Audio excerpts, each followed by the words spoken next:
Welcome to another edition of the Tell the Truth podcast. I am your host, D. Taylor. It's me. I'm over here. She is actually, because she's on the other side of the table, she's playing part producer. So we are here. And we have a special guest with us tonight. We want to welcome to Studio 7206 Miss Shonda Harris-Muhammed. Woo! Hey y'all! Hey y'all! Hey! Hey y'all! Hey! Hey girl! Hey! Hey bruh! Hey! And all of y'all that are following Miss Harris-Muhammed, please follow us on the Tell the Truth podcast page and YouTube, Facebook, and YouTube pages. We have interesting interviews. We have interesting commentary.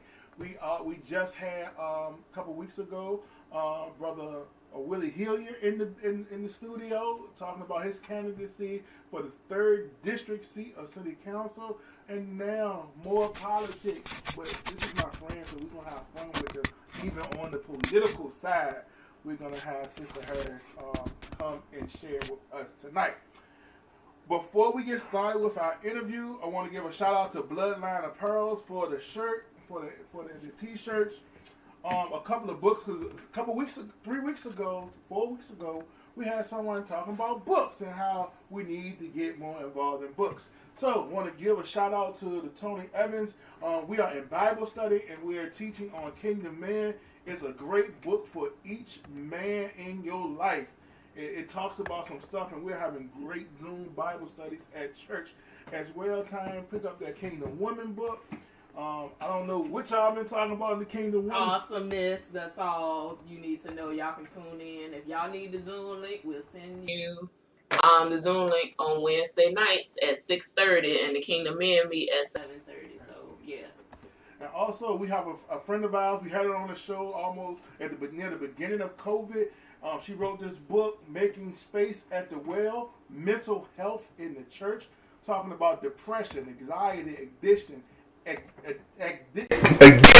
my addiction straight, ADHD,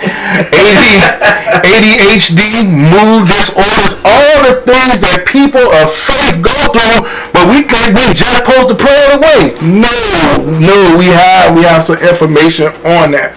And the last book we're going to spotlight is From Prison to Promise, by our dear sister Sonia Staples. Hey Sonia! Hey! Sonia Staples is with us on tonight, and we're talking about these books.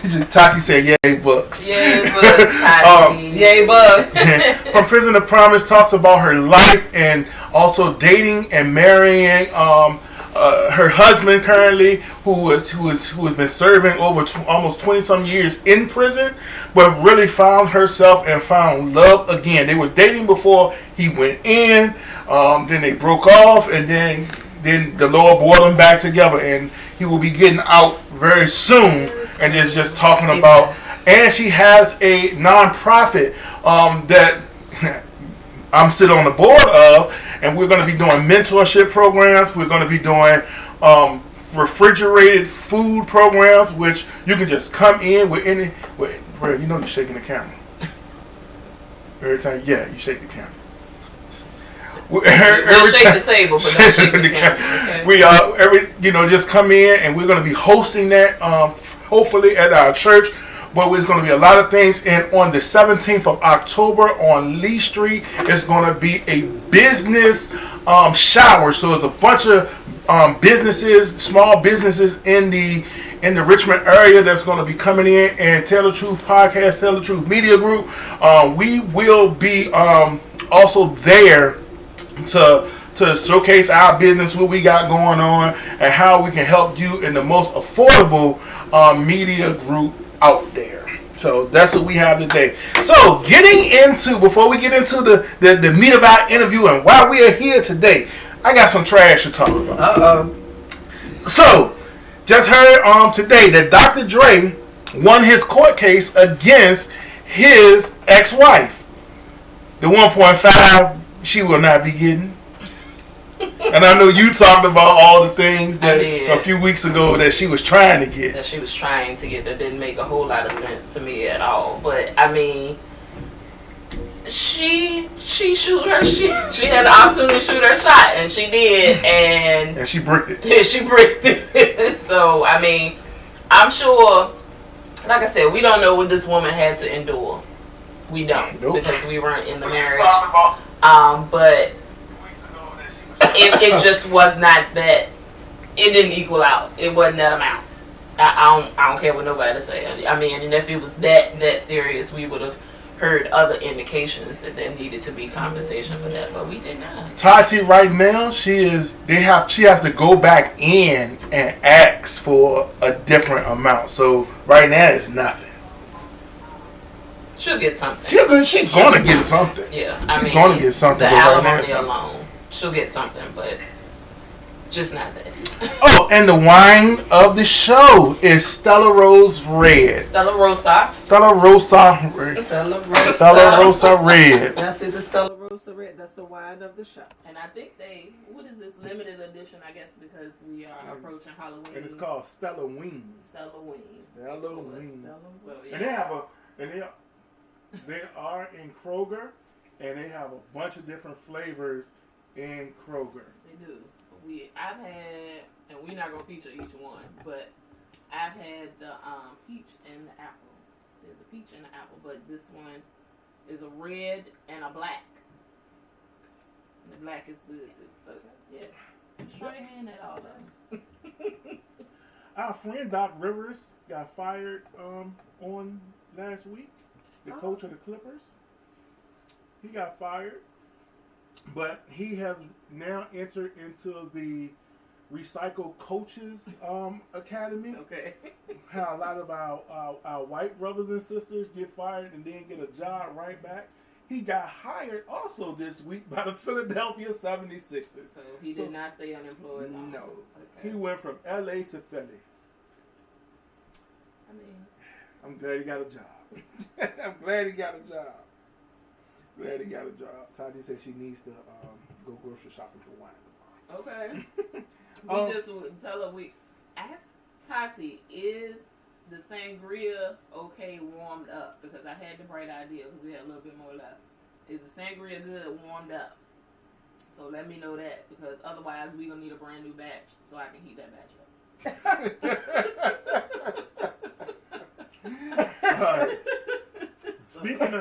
Speaking of Doc Rivers and the game, I'm going to call this segment the game within the game. The game within the game is basically, when we talk about this NBA bubble, there's a lot of different quote-unquote girlfriends that rotate. I will put it in that way. In the 90s, they had a song that talked about this same situation, which could actually be tragic could be different. Game within the game. Let's talk about this real quick. Tyler Hero of the Miami Heat, he is a 20-year-old rookie, is now currently dating a woman that was dating Kyle Kuzma, who is on the Lakers. They are now playing against each other in the finals, which is a coincidence, and it's just interesting. But also, which I found very wow. Doc Rivers, the coach we were just talking about, his daughter was dating Paul George, one of his players before he became one of his players. But he cheated on her with somebody else, but now he was being coached by Doc Rivers. Now Doc Rivers' daughter is married to Stephen Curry that plays for the Dallas Mavericks, that played against the Clippers, and Stephen Curry, not the one we all know, Stephen, the one the little brother. He is married to her, and he averaged a career high against the Clippers in the playoffs when they were playing against Paul George and them. The game within the game. All of that was confusing. All of that was super confusing. So I can't. And I won't. I try to keep up. This is. it sounded like a soap opera. Y'all talk about messiness between women. Apparently, this goes on. Yes. Every other city we go, every other video, no matter where I go. We don't know that she is there. So. So I just said 6 degrees of booty separation. I should have known. I should have known. Oh my goodness. Thank you, Tatiana. And she said she has never tried it warmed up. So. Okay. All right. Okay. And we're gonna send our prayers to the COVID in the NFL. Brother Cameron Newton has tested positive on today, and so they are. And the backup, one of the backup quarterbacks for the Kansas City Chiefs, has tested positive. So they are moving the Sunday night game. The Sunday afternoon game to Monday. No one else right now on those two teams have tested positive, but we have seen with the Tennessee Titans that the more you get tested, it can rear its ugly head up. So it is what it is. That's what. Especially if they get tested more than 3 plus days. Yeah, they're getting tested every day. Getting tested every day, and we sending our prayers out to our cousin Brian Black. He is one of the athletic trainers at the Tennessee Titans. He is negative, so we are keeping you in our prayers, Brother Brian, cousin Brian. All right, now it's time for the interview. You have anything? No, I didn't have any trash this week. I just, it's the usual. We're not gonna say nothing about the other person. No, we're not at all. But I guess things come back to show us. That's what it is. It's karma. It reared its ugly head. And I don't know. We'll see what the outcome of that will be by the end of the month. We just making sure y'all go out and vote. Yeah. Okay. Don't let this deter you. Don't let it deter you. We're not giving nobody else that to vote at all. At all. So yeah, that's it. Go right ahead. All right. As we have here with us tonight, Sister Shonda Harris-Muhammed. She is running for the school board in the 6th district of Richmond, Virginia. And just like we did with Brother Willie, we're gonna ask her a few questions. Actually, just talk about her platform for a minute, and begin to see what she has not only for her district, but what plans she has for the entire school board that concerns your children.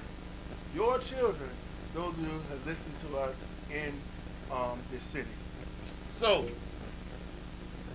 Sister Shonda. Yes. Hey, y'all. Hey.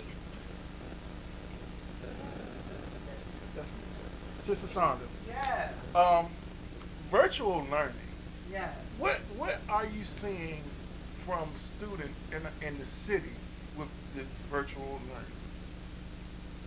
Well, first of all, I want to say good evening to everybody. I sound this way because I have spent the entire Saturday with the most awesomest team Shonda team, to include my campaign manager. We were out canvassing, so this is why I'm a bit congested. I thought Because it was all my fault. well, it's a little bit your fault. It's not all your fault, but it's a little bit your fault. She was burning candles when I came in. But we had a marvelous day canvassing in the Manchester area and the Hillside Court area.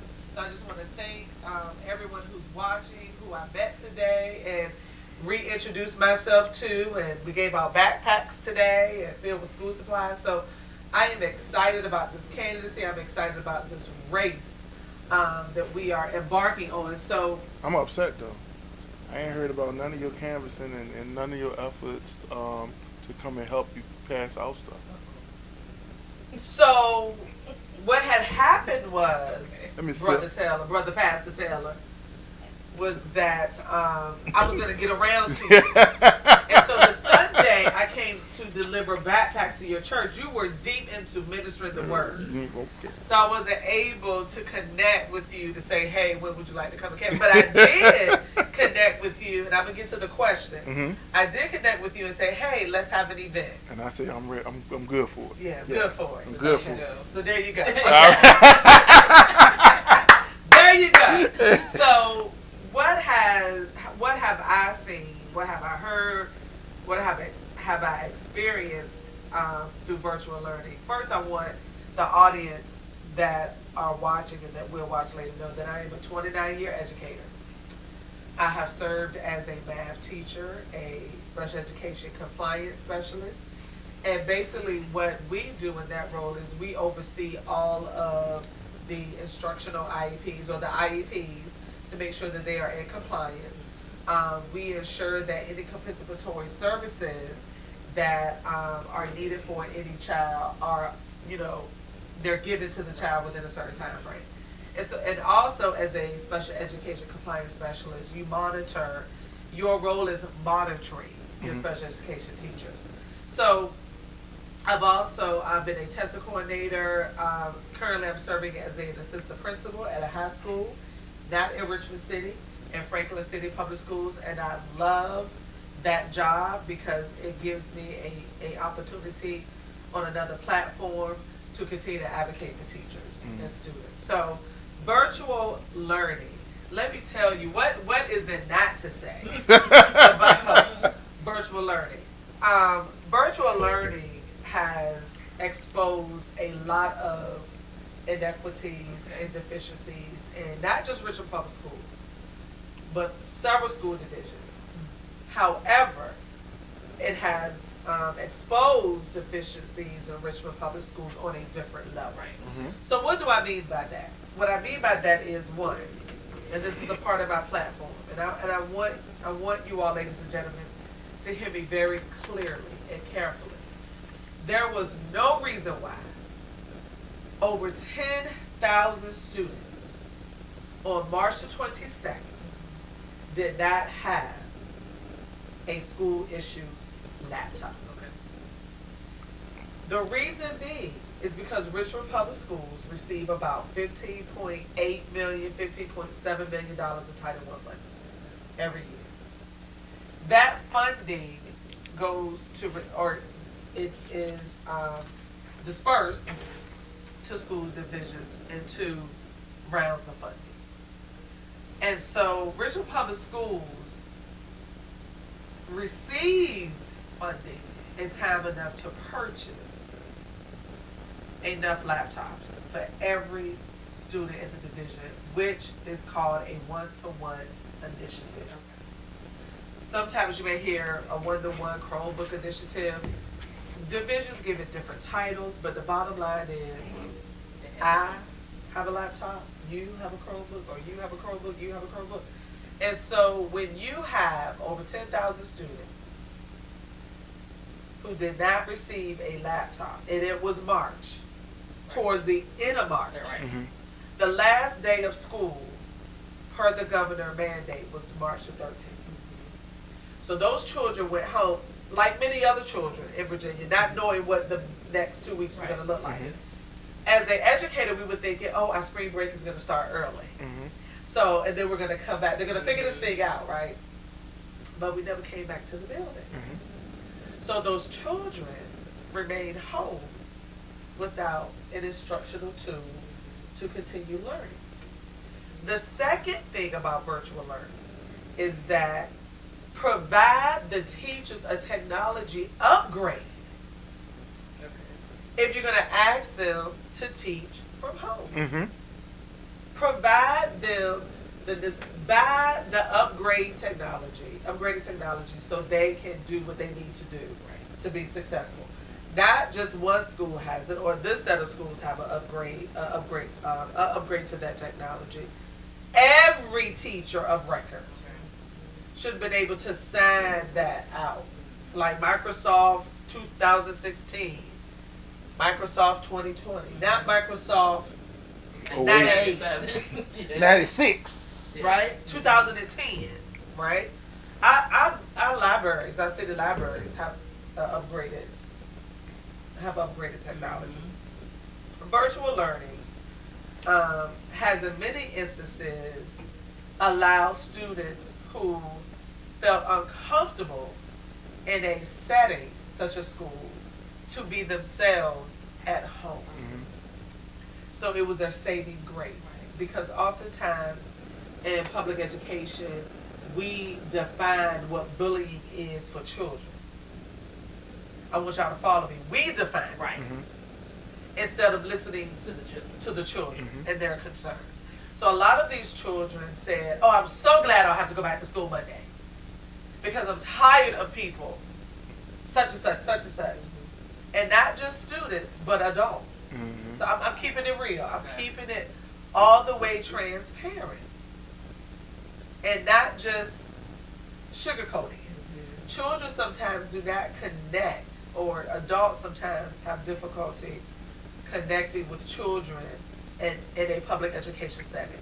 And that is minimum. I mean, that is very rare, but there are few in many divisions across the country. So that building relationship and building capacity piece has been lost in many classrooms. Virtual learning has also demonstrated and showed us that Black and brown students continue to get the end of the stick. And so within Richmond Public Schools, parents quickly, and I probably would have been one of these parents, okay, we're going to have school at my house. So Brother Darrell, you know, this is what I'm going to teach 3 days a week. Being the educator, bring the kids to my house since they can't go to school. So we call that pod learning, right? But that hasn't happened for children in Wickham Court or Fairfield Court or Mosby Court. So what about the pod learning, the face-to-face instruction, using social distancing and CDC guidelines for those children, right? So virtual learning has exposed a lot of inequities, but also virtual learning has also demonstrated that some of our students work best within that format, within that learning management system, when it is organized, right? And there is a schedule that meets the student where they are. I can go from 8 to 1 because I'm just doing my thing. But not every student can go from 8 to 1 with no break. So you have to create a schedule to meet the needs of children, right? Virtual learning has also demonstrated that many of Richmond Public Schools' processes, procedures, and policies are inadequate. And they need to be reviewed immediately. And as the next school board representative for the 6th district, that is what I'm going to propose. And I'm going to stand on that. You need a policy committee to review all of the policies, starting with students and then with teachers. The second thing I'm going to propose is that every classroom have a technology upgrade to the latest. So if this should ever happen again, or any other kind of pandemic, or what have you, we will be prepared to do what we need to do, because a lot of teachers did not have the technology at home To be prepared. to teach virtually. Believe it or not, in 2020, we had teachers in Richmond Public Schools, and not just RPS, but different divisions, who did not have internet at home. What? Yes. Say what now? Yes. Say what? Yes. Because, don't think of it in a negative way, they don't have any children at home. So you saying it's just on their phone? On their phone, absolutely. Okay. Absolutely. That's a bill they didn't need to have. That's a bill, but it's a bill they need now, because they can't do virtual learning through their phone all day, every day. You know what I'm saying? So there's some things that virtual learning has demonstrated for us, the good, the bad, and the indifferent, that as a community that we need to work on. Partnerships with our churches should be stronger within the school division, because you all could have been our foundation. if the partnership was already in place, you were already on the partnership list, can we work with you following the CDC guidelines to have 6 kids come to your center to work Monday through Friday? Let me. So virtual learning also demonstrated that many partnerships between the church and the school division was not as strong as people thought it was. It's funny that you say that, because I want to say the year that you didn't win your seat, Which was a blessing for me. the year you didn't win your seat, the Sister Logan was working down at the middle school near us, and she asked some people from the community to come in and let's discuss, or blah blah blah. We had a meeting, met with some counselors, and we gave them my number, the church number, our email address.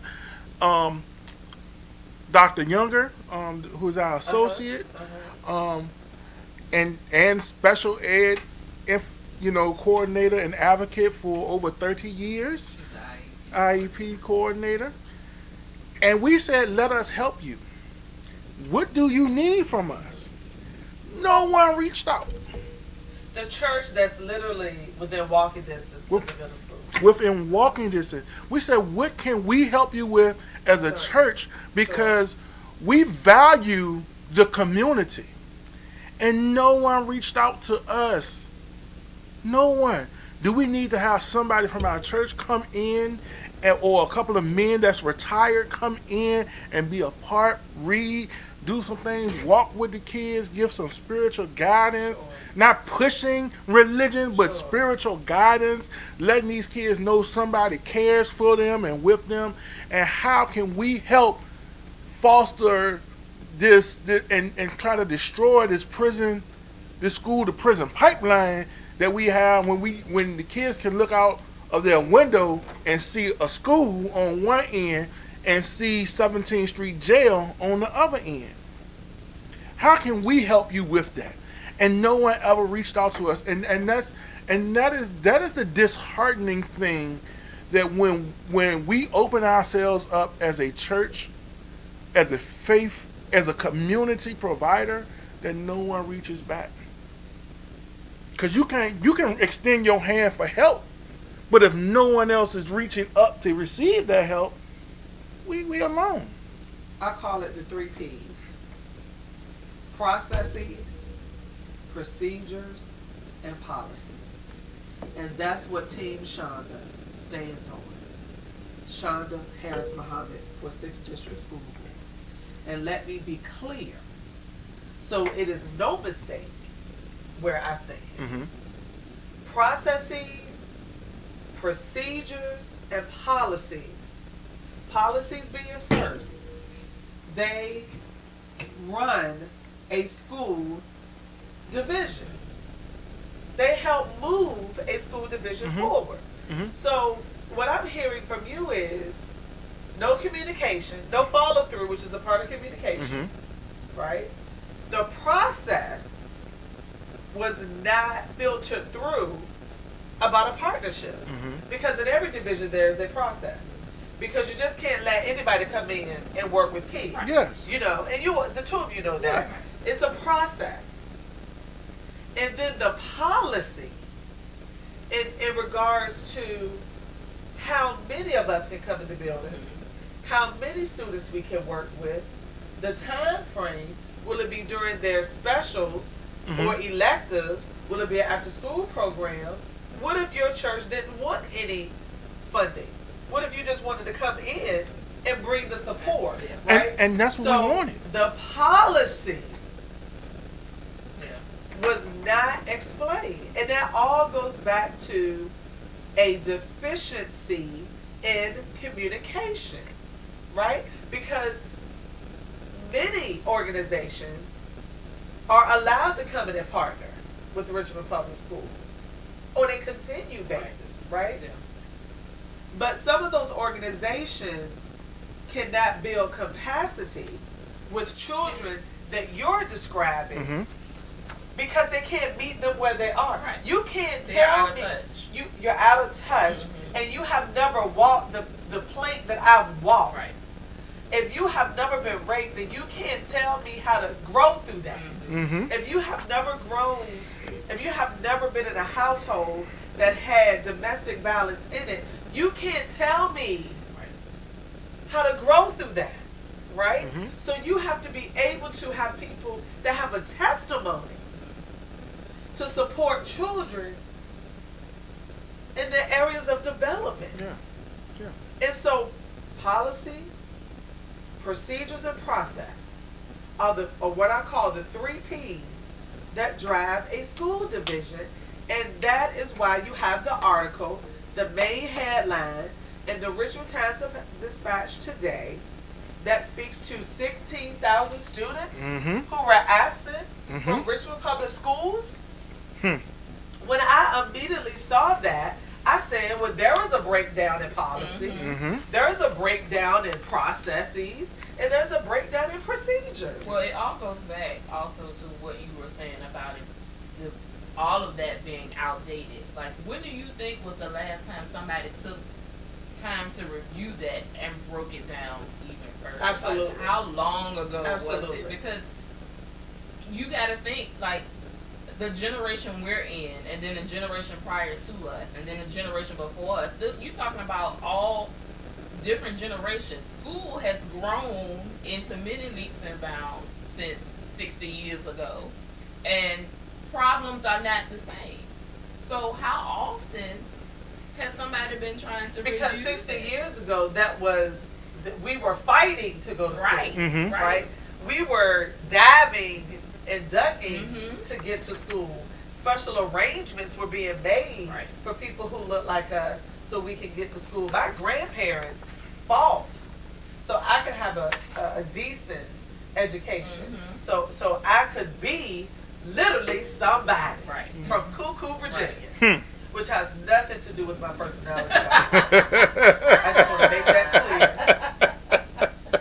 Where I am Yes, from, cuckoo. it is called Y'all Cuckoo, dance a Virginia. dance called cuckoo, We don't do. So we're gonna put it on that, and maybe it's African. Yeah, right. So here we go. 16,000 students have been reported absent from Richmond Public Schools. And I want to inform the community, it is probably not 16,000 students. So calm down. Just breathe. Because it is most likely not 16,000 students. But let me tell you what it most likely is. A breakdown in their procedures. Mm-hmm. A breakdown in their process, and a breakdown in their policy. I saw a message somewhere that said, what is her, speaking of me, Shonda Harris-Muhammed, what is her stance? What is her platform? The 3 Ps. Because if you don't have adequate policies that are equitable for all, there's Houston, we got a problem. If you are not following procedures in every school that have been outlined based on the policy, Mhm. Houston, we got a problem. If no one understands the process, which involves communication, Houston, we got a problem. So some of that 16,000 could be because we haven't picked up our laptop, or the school division hasn't brought the laptop to me. So here we go. Who can we get to take the laptop to the child practicing social distance? Okay. Check it off. We have scan your barcode, down is yours. Who do we need to ask to work with us to drive the bus around the city, to every neighborhood, to make sure if we can do this with food, because we're going to make sure they eat that. Hello, because the FDA money. Hello. That FDA money. Hello. You're going to want your money then. Yeah, you want so your money. if we can do this with food, then why can't we do this with laptops? Right? The other piece to that is, what's the process? How are we counting attendance? Because attendance attendance and enrollment are two different things. Absolutely. Oh, we know that in church. Attendance is directly tied to your money, Mm-hmm. not enrollment. So I want to be clear. So if someone asks, well, what is her platform? The 3 P's: policy, process, and procedures. And within all of that is communication, building capacity and relationships, and moving the division forward based on the benchmarks that need to be discussed. But there is no way 16,000 students. And also, 16,000, not 600. 16,000. It was 1 6 0 0 0 0, 0. and then there was another 0. I And would- that is a breakdown again. In, for example, we're all teachers, right? Mhm. Okay. So you have 8 students that don't come to your first block, but I have those students that come to my second block, Mm-hmm. and you have those students that come to your third block. Mm-hmm. So they ain't waking up in the morning.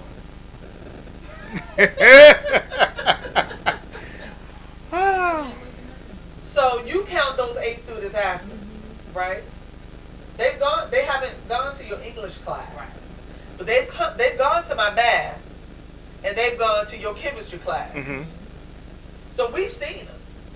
So what is the procedure? Are they present for the whole day? Follow me, ladies and gentlemen, because I get 5 inches taller when I talk about my passion. I get taller when I talk about my passion.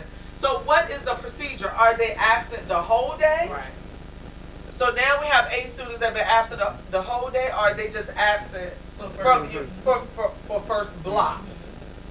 So they don't know the process. And let me tell you, I know they don't know. Because I have some sister girlfriends who are hitting the pavement as teachers and administrators in Richmond Public Schools. Mm-hmm. And we talk all the time over wine and cheese and chicken wings and bread. Chicago board. And absolutely. Oh. And we talk all the time about the lack of communication and understanding the procedural process of Richmond Public Schools. What the principal at Thomas Jefferson High School says to do about attendance is not the same thing that the principal at another school says Well, wait a what to minute. do about Hold- attendance. wait. When the attendance policy should be the same in every school. Yeah. Because you're talking about money. Yeah. Attendance is directly tied to your money. So what you're telling me that RPS is running it like the federal government is trying to run this COVID thing, where the governors, which is the principals of each school, can get to define what they need to do. I'm just saying. We So that's backwards because you have a code of conduct normally that goes out to everybody, and everybody is supposed to. So that is, if that's your standard, and there's no addendum to that standard, so that there's still supposed to be no adjustment. Wouldn't that be the same across the board? it should be. Okay. And when it's Ooh, I hate not that word. dealt with equitably, Okay.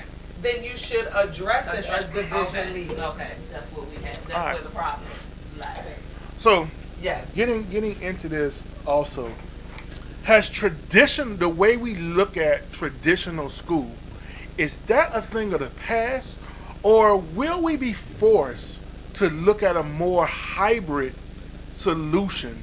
Because what you was talking about, the bullying piece, and how many kids now they don't really have to deal with it, and are we tracking the grades on this child was struggling in traditional school, but now this child is excelling in virtual school? Are we tracking? Will we be tracking that?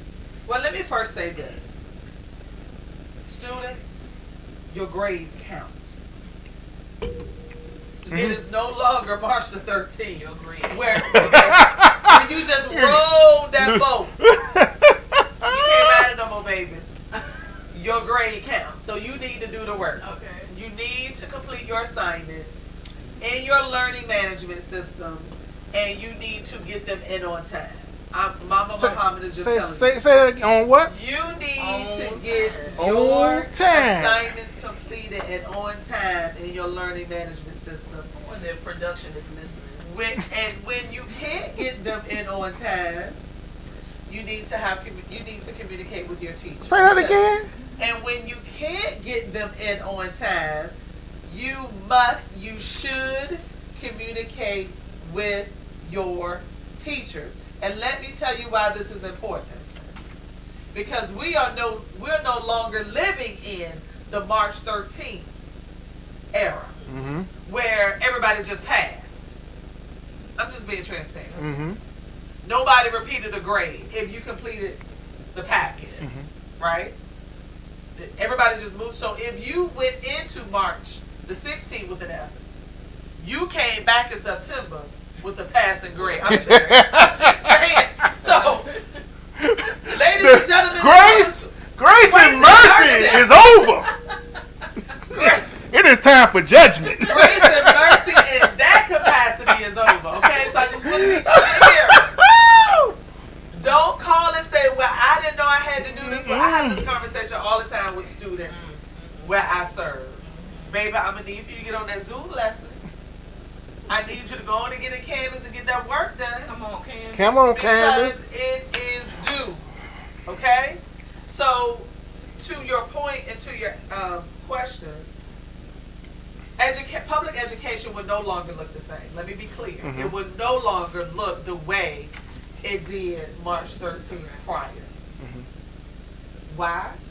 Because the pandemic exposed what we should have been doing as a public education system that was outlined in the 2001 No Child Left Behind report, that we have to create different learning environments for children, and not just children with disabilities.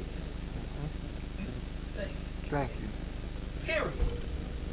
So now, as educators, we have to grow within the change of growth. Let me say that again. We have to grow within the change of growth. No matter how fancy or how strong you are with technology, NANA has gone to a different level, right? So our students, we may have students that say, well, I love virtual learning, right? I love virtual learning. So therefore, can we give them the opportunity to remain that way? Or are we going to say, no, but you need to come on back to the building. Come on back to the brick and mortar. So are we meeting Shonda where Shonda needs to be at? We have to. We've proven it can be done. It can be done. It can be done. Our children, right? You have children that say, well, I got to come to the school. I got to come to the school. Then the schoolhouse should receive it. And it should flow thus so. It should flow thus so. But you will have children who may have some behavior challenges or mental health challenges, right? Where their safe place is not in school right now. And so are we going to meet them where they are? This is real.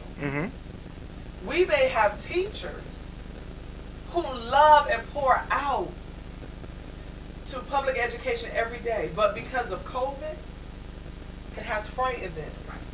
So we're going to say, either you come into the building or you don't have a job. So are we not going to meet them where they are? Advocacy, don't mess with the teachers. Because I'm going to go hard in the paint for them.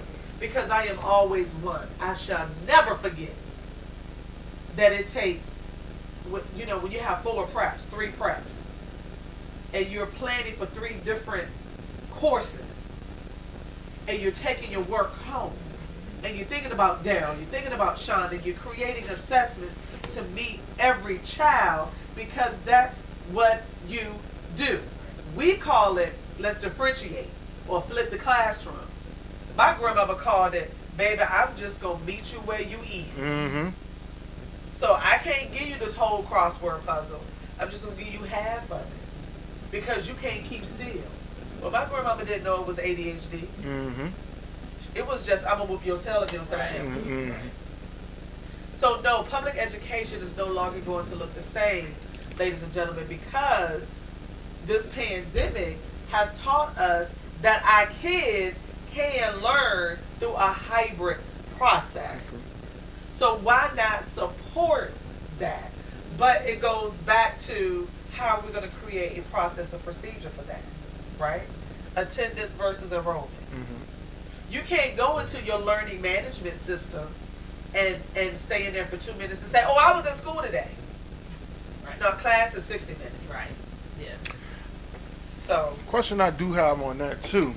When we're talking about the hybrid system or public education, is gonna have to change with the times. For our child, we believe he does better being at home. And we would have elected in the beginning of the school year to keep him fully at home because of his anxiety, some of his anxieties and attention deficit going on in classes. Even if he does not get the work done on time in class, it gives him time to get it done at home quickly. So we're looking at it, but they didn't offer when they gave this suggestion. I'm not going to tell which school division he's in. sure. They only offered certain classes for fully online, but they didn't want to offer all the classes that some of the stuff that interests him, like orchestra, like band, like choir, like the arts. They weren't offering the arts on, as a fully virtual. So once we are looking at this, how will we teach the arts? And it has been proven that we can teach the arts because you get more individualized learning through virtual. Sure. You can't hide. You can't hide with the rest of the band. You can't hide with the rest of the choir. You either you can sing or you can't. Either you can play or you can't. Either you can play or you Through can't. Zoom, let me hear it through Zoom. Shonda in the corner. La la la la la la. No, okay, I'm gonna come back to you. Hold on. Over here. It can be done. Yes. But you have to think out of the box. Mm-hmm. Right? It was a school division and it was on Inside Edition. I love Inside Edition. Because I think the guy up there is really cute. But Inside Edition had shared that I can't remember the school division right now, but I think it was in California.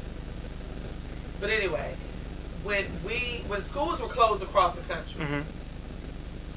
a orchestra teacher and choir teacher did just that. Brought their kids on Zoom because their instruments were taken home, Mm-hmm. and he had class Mm-hmm. through Zoom. And then when they finished preparing for what was supposed to be their spring concert, Mm-hmm. he invited parents and the school community through Zoom to watch the orchestra and the concert, the Mhm. choir perform in a concert. That's thinking out of the box. Because my daughter played an instrument, and they're not cheap. Mm-mm. Not a brand new one. We didn't rent hers. We purchased it. And so it's not cheap, and particularly for somebody who only wants to do it for 2 months.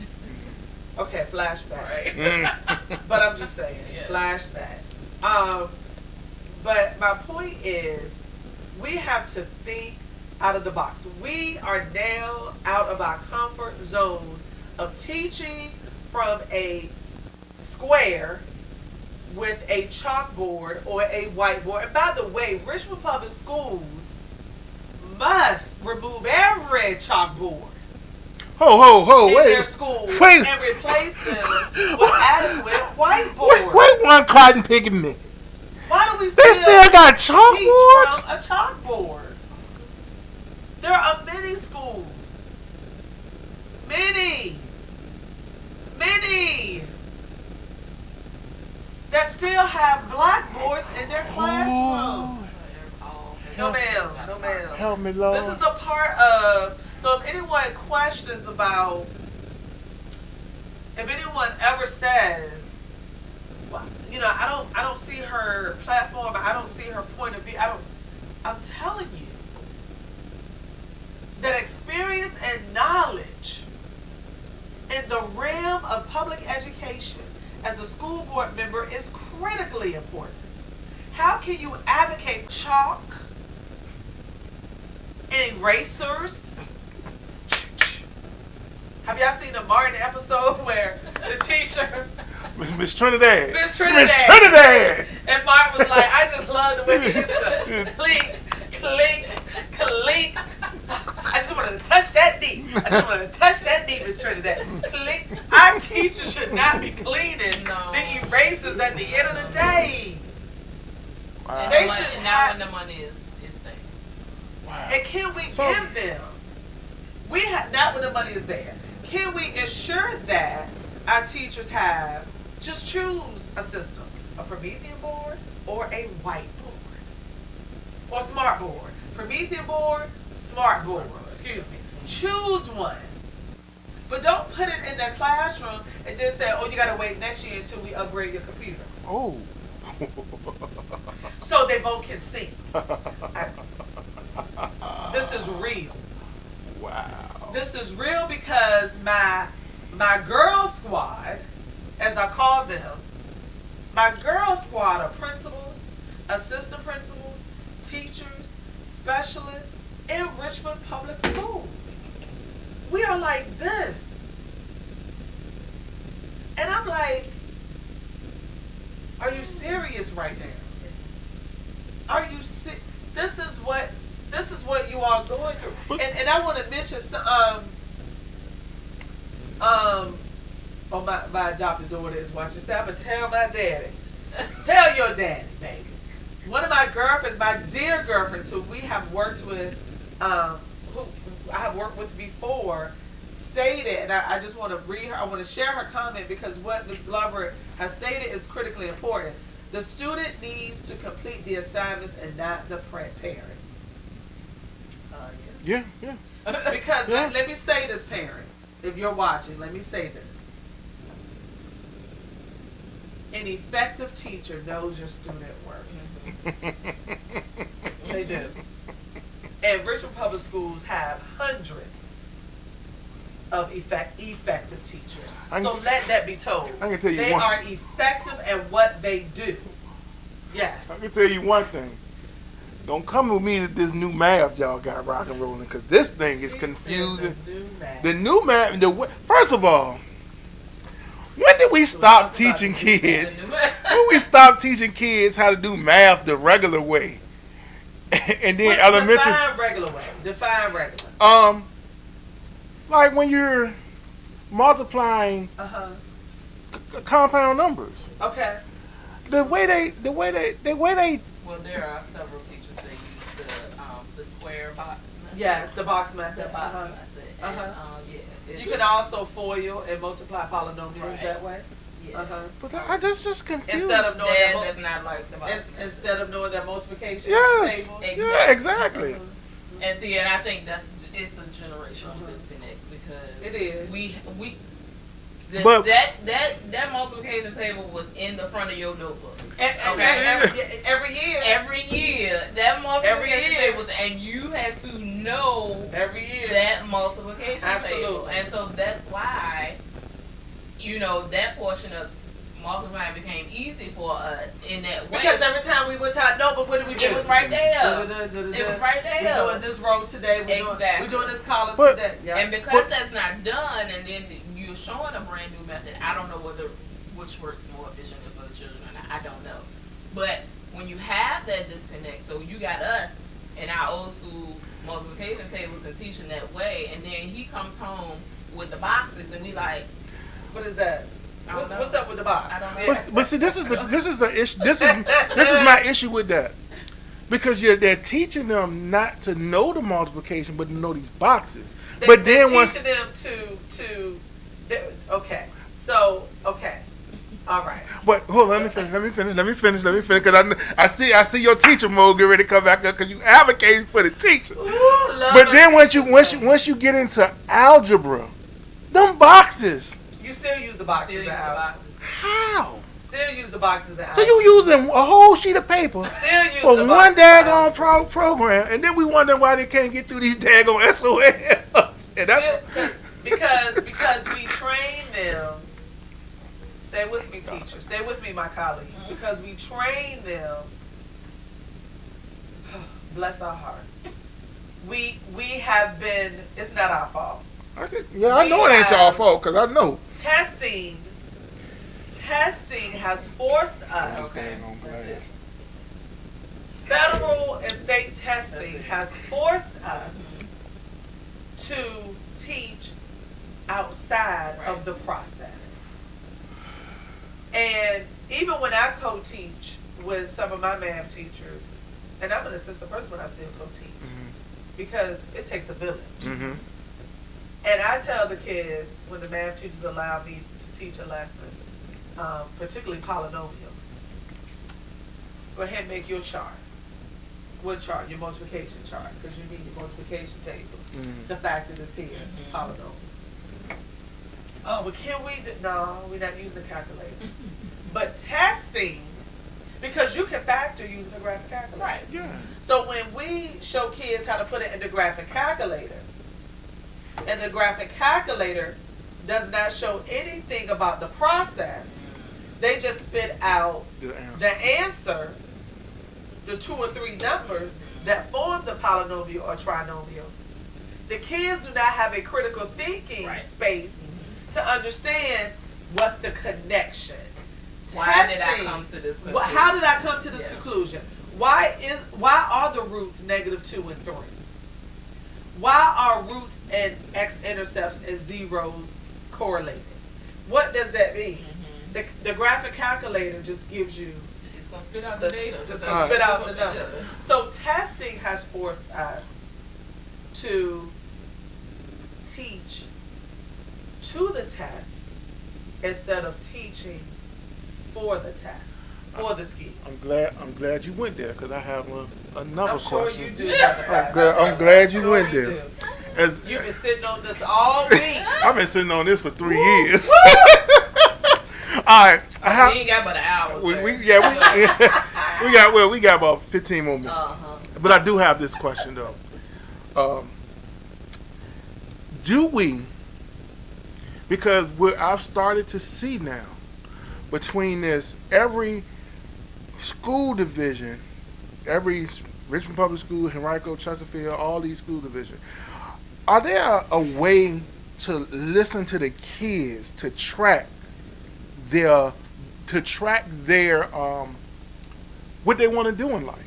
Like their career paths, yes. Because everybody don't want to go to college. Right. But how do we set them up with skills?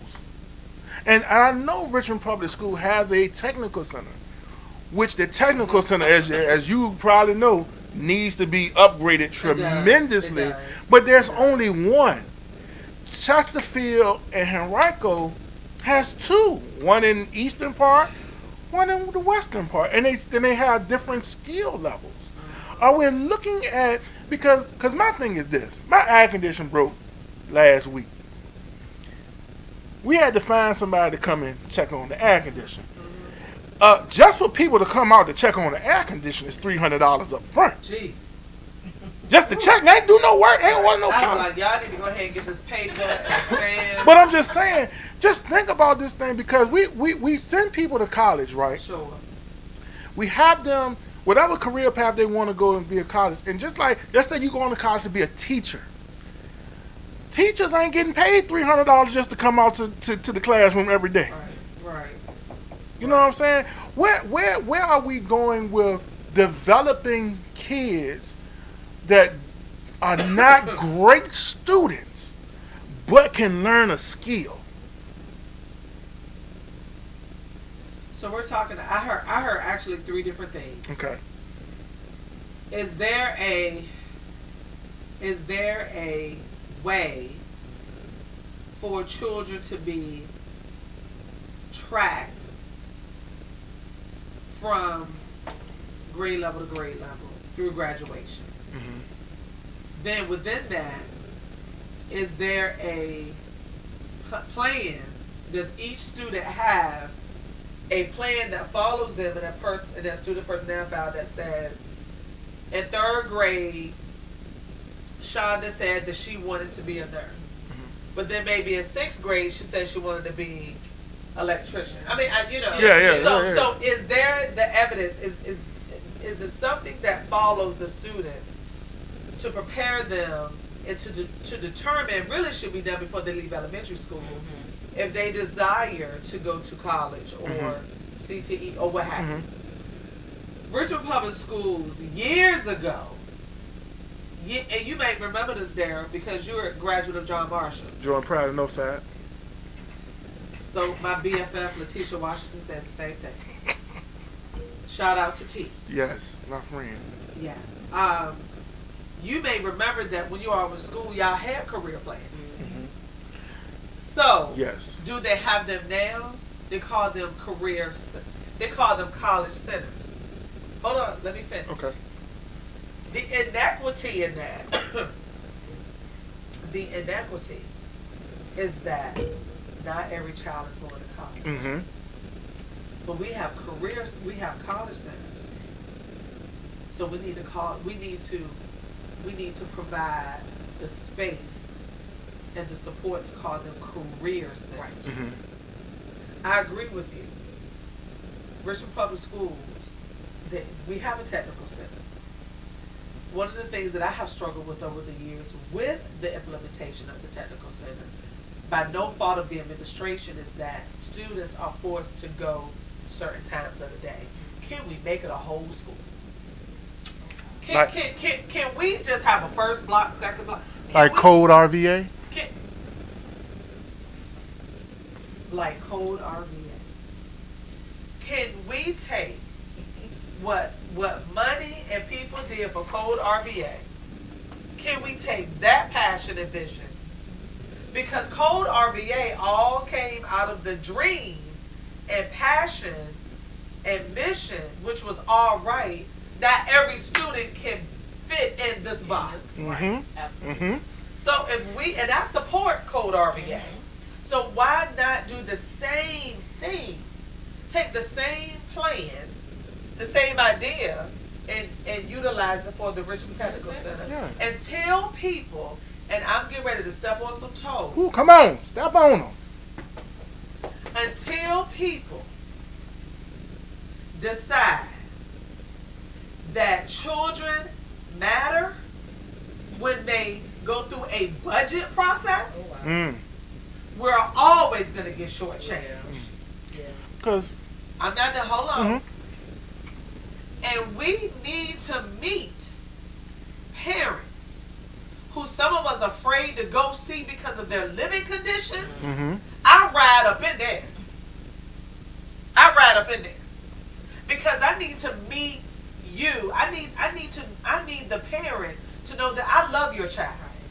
But these are things that I need you to know for your child. If you can't make it to the school board meeting, if you can't get on a virtual meeting or go to the school for a conference, I need you to call in for that conference. Yeah. Come on now. There's a way. There's a way. And until we make children our priority, when we are making these decisions about where we're going to reallocate money, put that money into the technical center. They have some of the best instructors at their center. Make it a regular school. Yep. Because different divisions, our neighboring divisions, have demonstrated that for us. That it works. So what is the continued disconnect in Richmond Public Schools? And even in your governor, your what do you call him? Your Secretary of Education, governor. No, what's the specialty school? The specialty school. The governor's school and the Appomattox school. The specialty school. My daughter graduated from Open High School because John Marshall was not the environment for her. Ooh, go ahead. John Marshall was not the environment for her. So my daughter went to Open High, and she did very well at Open High. She would have been lost in the sauce at the size of John Marshall High School at that time. And so Open High worked for her. So why not put the same energy into a technical center? Going with like Open High and community, your charter. Uh-huh. Oh, we're talking about charter Frank, education and charter schools? Franklin Military, Okay. these specialty schools that we have in the city. Uh-huh. How is it that people that do not live in the city are able to get their children into these schools and they don't live in the city? You talking about what school are you talking about? I'm talking about Open. Okay. I'm talking about community. I'm Okay. talking about Franklin. Okay. I'm talking about Linwood Holton. Now I ain't talking about Appomattox. Mathematics too. I've seen it. But also Linwood Holton Elementary School. Okay. The IB program in Lucille Brown. It seems, and I noticed this because my daughter was a student at Richmond Community. Okay. She was on the waiting list, but when I You on the joined, wait list for Appomattox though. and Richmond Community, but when I was on the PTA and joined and got on the board, Uh-huh. I was the only regular parent that was a city resident that did not work for the city, Okay. that did not teach in the city, and did not have special stuff going on where they knew people in the city. How are these people from outside of the city getting preferential treatment to go to the specialty schools that some of our well-gifted kids need to be at? Okay. So let me share this with you. I'm gonna start with Acrobatics and Governor School and Magaward Governor School. Acrobatics and Magaward Governor Schools, as both of you may already know, are not Richmond City Public Schools. Those two governor schools have a consortium of school divisions that feed into their school. So Richmond Public Schools, Henrico, King and Queen County, King George, Petersburg, Franklin City, Surrey, Sussex, Dinwiddie, all Powhatan, possibly, Amelia, maybe not Amelia. So that consortium of individuals that is a representative of their school division, all of those individuals have come to say that you can have a number of slots based on your funding. Listen to me very carefully. Each school division, each school board in that consortium develops a budget for the two governor schools, and whatever their budget decides also decides the number of slots that they will have that go into each of those schools. So for example, Richmond could have 11. I can't remember what the number is. 11 for Maggie Walker. They could have 9 for Acrobatics. Again, I can't remember the number off the top of my head. But it deals with two things, ladies and gentlemen. Budget, which is directly correlated to the number of slots, and advocacy. It deals with two things. So how are you going to advocate to increase the number of slots? That's one piece. Y'all stay with me. How are you going to advocate for the number of slots for the governor schools? And then here we go, I'm getting ready to move y'all somewhere. Then how are you going to determine how many black and brown students how many slots are going to go? I just stepped on somebody's toe. I just stepped all the way on somebody's toe. Oh my! How are you going to determine Come how through. many black and brown students will have the opportunity, because both of them have a strenuous application process. So what is the communication to Khadijah's parents To prepare her. to prepare her apply. to apply? Yeah. Are we having a meeting for every student who's interested? Hmm. Or are we just having a meeting at somebody's house for those students who are interested? We got to be honest about the lack of equity. This is not a new issue. This is a continued issue and discussion. I knew a teacher at Maggie Walker. As a matter of fact, she was my former church member. And she and I would discuss all the time the inequity out of her class for 2 years. I think out of 18, 19 students in all of her class, in each class. She 18, had 2, 19 students in a class. and 3 of her classes, for 2 years, she only had 2 black students. She said, Shonda, tell me what's wrong with that. I said, let's sit down and talk about this. Let's sit down and talk about this. I said, because there's a lack of advocacy. And we don't know what we don't know. Right. So when I knew what this process was, when I was in Petersburg City Public Schools, oh my God, I was telling people, let me tell y'all how we got to do this. We first need to let the parents know they're interested. Let's have a meeting. And then let's talk about the application process. Because, it may be an audition. It's a timeline. You can't walk the materials to the building. You know how we come from old school. Your grandmama said, take the paperwork to the building. Go put the application Do in not somebody's mail hand. that Do not paperwork. Well, both schools, you got to mail stuff. You can't just walk it into the main office. Well, our parents didn't know that. So to your point, because you said a couple of things that I want our audience to be aware of. It deals with advocacy and it deals with budget. How many slots are you going to advocate for, right? And then here we go. Well, that's $8,000 per slot. How important is it to you? Then you're going to fund it, right? You're going to fund it. And then out of that number, how many black and brown students, just Nicole, knowledge is power. How many black and brown students are prepared? See, preparation is key. It's not that they can't. It's because we didn't help them get prepared. Right. Yeah. They don't know They don't know what's They expected. don't know what is expected of them. And we had that issue. We had that issue with our daughter. Our daughter was trying. Now, I'm gonna just take a quick history lesson. Sure. We lived in Northside. Both of our older kids went to Franklin for middle school. Got in Franklin. A little bit better structure than we thought than them going to Henderson. Sure.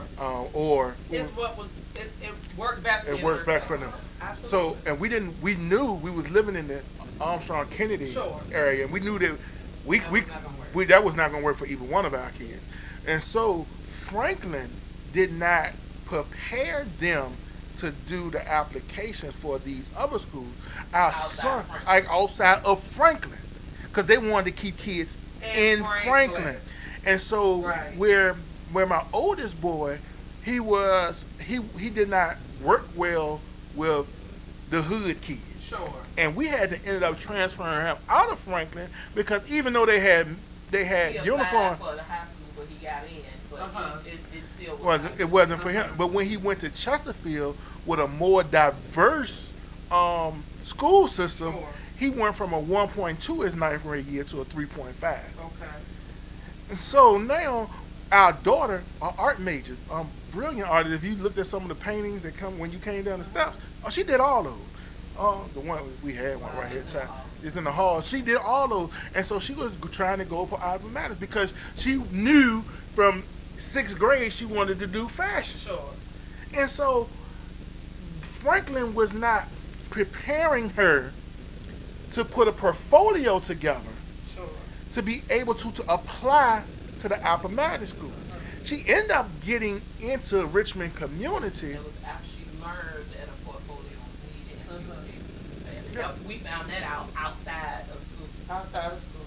We found that out from one of her friends that was going to another school. She was able to get into the community. Yeah. She needed that. But still, once she gathered all the information, it was down to 0 100 hours and we press for time, and you got to scramble to get all this together. Now that you have all the information that you need. And so she got into that, which was Richmond Community is a great school, but it was not Absolutely. for her, Right. Because of the coursework, and it is almost basically college. It's you in college in 9th grade.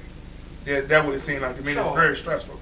But once we moved, she was able to go to a school that offered a more artistic base in the regular school.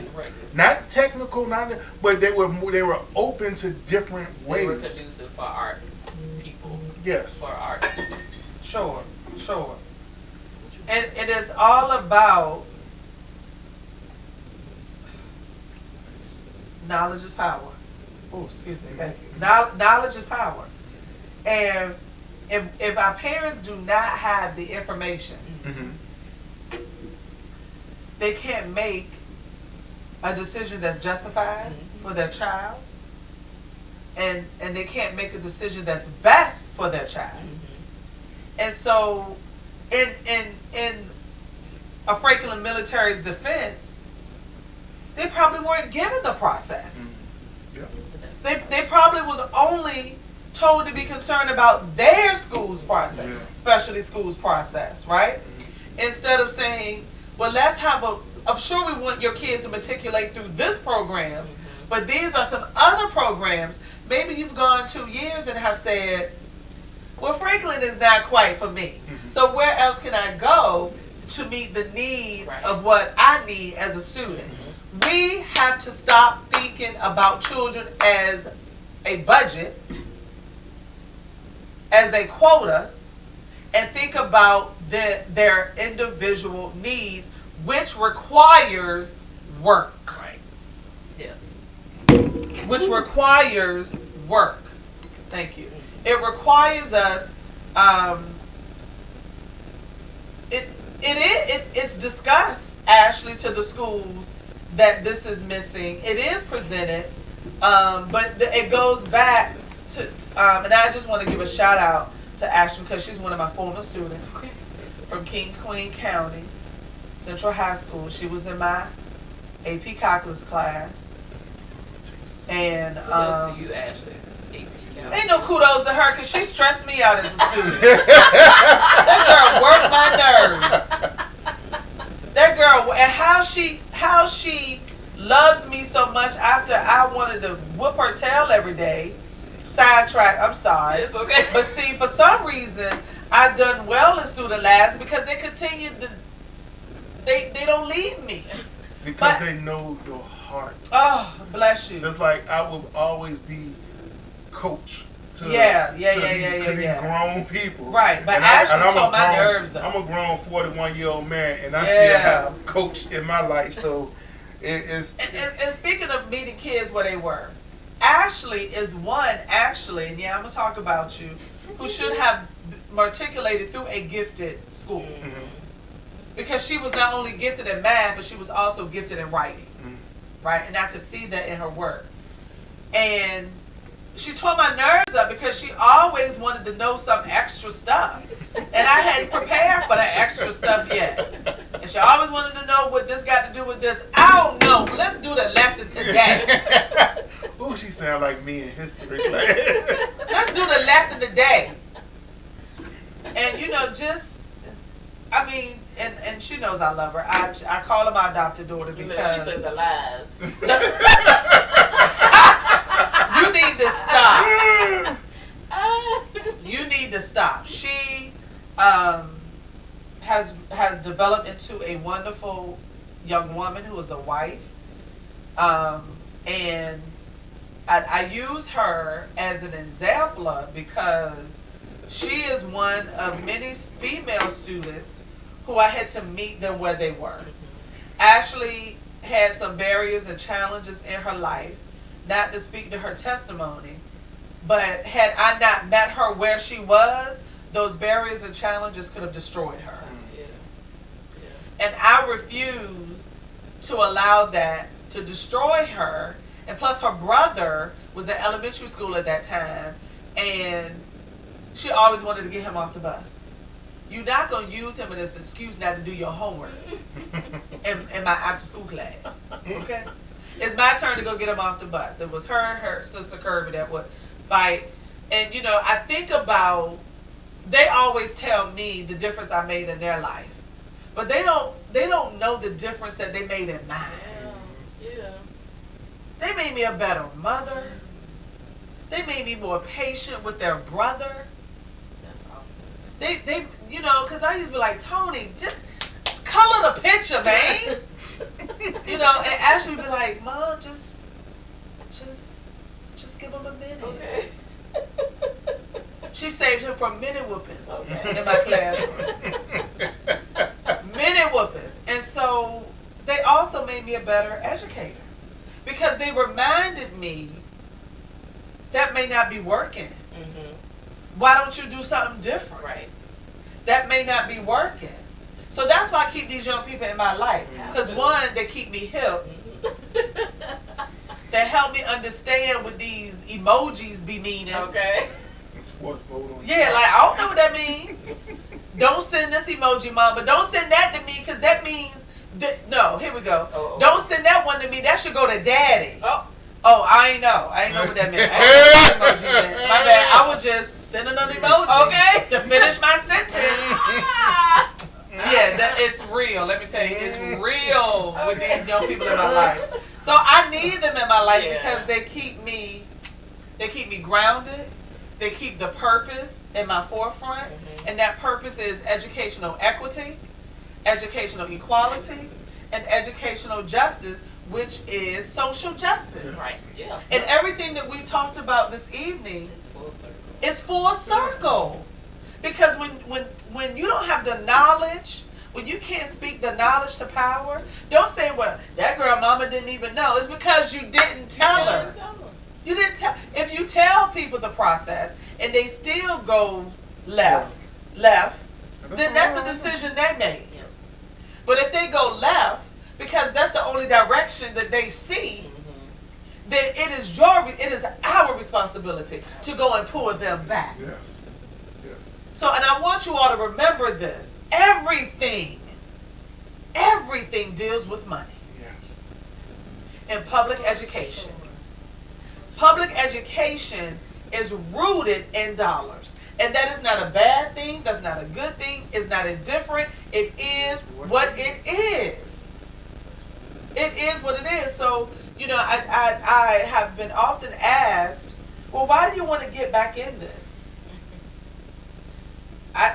It's not because I didn't have anything else to do. Lord knows. I think we chatted about this a little bit.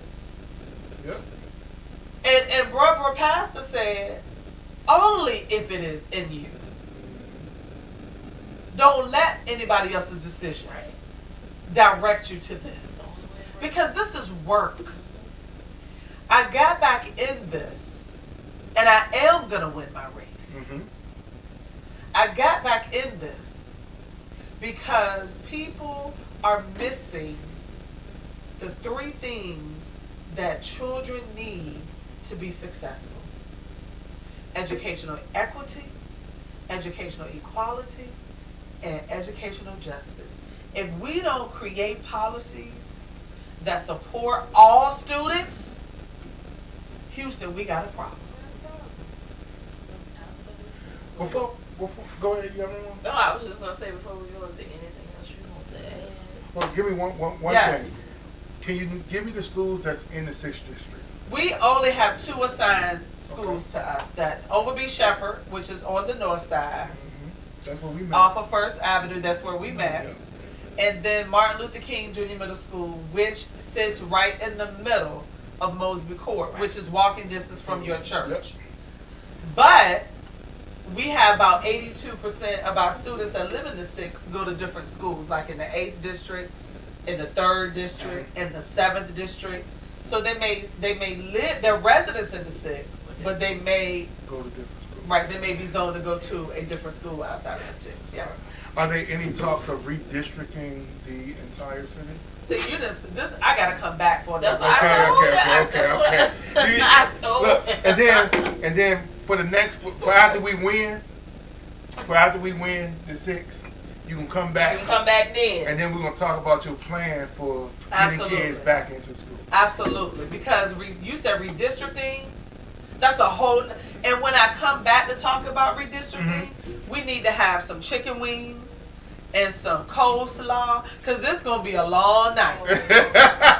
Now we don't eat chicken. We'll have Okay, fish. we have some fish. No, don't change your meal plan for me. We have But some fish. it could be it could be some sushi. Okay. Oh yeah. I got you. Because I love sushi Me now. too.